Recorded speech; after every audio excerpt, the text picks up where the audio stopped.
Randy Homick knew something was very wrong when he checked his email. I couldn't read what was there. It was like it was written in Egyptian or something. It didn't make any sense to me. The diagnosis, mini strokes. The treatment, heart surgery. At home recovering, another shock. And then the bills started coming, and then it's like, oh my God, I'm gonna have a real heart attack this time. They added up to $20,000 out of pocket, even with insurance. The problem, while the Homestead Hospital was in his insurance network, providing deep discounts, the emergency room and other specialists who treated him were not. It's a familiar complaint for Governor Rick Scott. I've traveled the state and I've heard stories about the cost to individuals, and it's devastating to their families. It costs way too much, and so you should know exactly what the price is so you can make your own decision.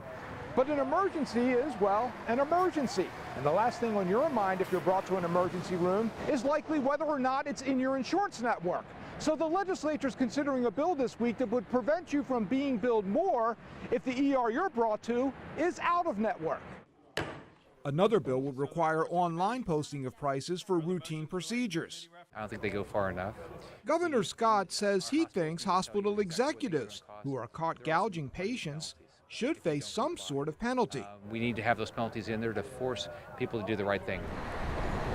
Steve Weissman, former president of Palm Springs General Hospital in Hialeah, told us he saw nothing wrong with its practices, but plenty of problems with the industry. But what I learned is the system is absolutely broken and corrupt. Corrupt?